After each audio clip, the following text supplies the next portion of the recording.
James was enjoying his life on the island of Sodor, but he still had a lot to learn. "You're a special mixed traffic engine," said Sir Topham Hatt. "You can pull coaches or freight cars quite easily, but you must learn by your mistakes." James knew what Sir Topham Hatt meant. He could well remember that dreadful accident on his first day. "Be careful with the coaches, James," said kind little Edward. "They don't like being bumped." Everyone came to admire James. "I'm a really splendid engine," he thought, and suddenly let off steam. A shower of water fell on Sir Topham's nice new top hat.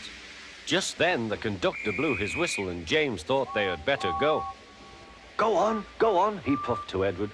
Don't push," replied Edward. The coaches were grumbling too. Don't go so fast," but James didn't listen.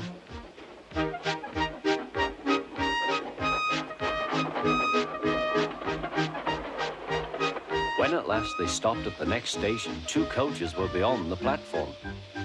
They had to go back to let the passengers out. But no one seemed to know about Sir Topham's new hat, so James felt happier. Presently they came to the station where Thomas was waiting with his 2 coaches. "Hello, James," said Thomas. "Feeling better?" "That's right." "Oh, that's my conductor's whistle. I must go. I don't know what Sir Topham Hatt would do without me to run this branch line." And he puffed off importantly. Edward and James passed the field where James had had his accident. The fence was mended and the cows were back again.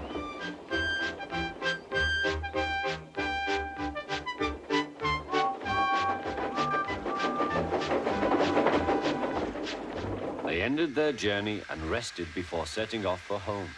James was still wondering what Sir Topham would have to say about his new hat.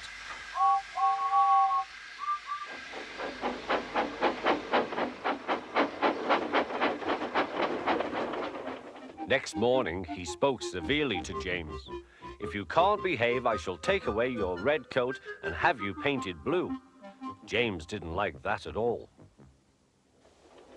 He was very rough with the grumbling coaches as he brought them to the platform. "Don't talk, come on," he called to them. "Gordon never has to fetch his own coaches," he thought to himself, "and he's only painted blue." To make James even more cross, this time no one came near him.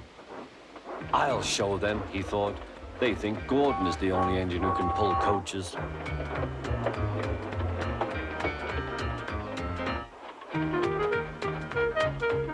"Hurry, hurry, hurry," puffed James. You're going too fast, replied the coaches. James laughed and tried to go faster, but the coaches wouldn't let him. "We're going to stop," they said. "We're going to stop."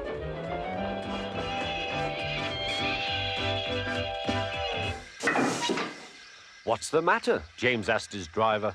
"The brakes are hard on. Leak in the pipe, most likely. You've banged the coaches enough to make a leak in anything." "How shall we mend it?" said the conductor. "We'll do it with newspaper and a leather bootlace," replied the driver. "Well, where is the bootlace coming from?" asked the conductor. "Ask the passengers," said the driver. "You have a leather bootlace there, I see, sir," said the conductor to a smartly dressed man. "Please give it to me." "I won't," said the man. "Then," said the conductor, "I'm afraid the train will just stop where it is." The passengers all said what a bad railway it was. Then they told the man how bad he was instead. Everyone was very cross. At last he handed his laces over.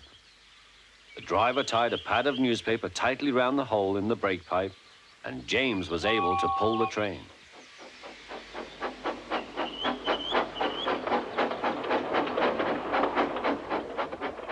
But he was a sadder and wiser James and took care never to bump coaches again.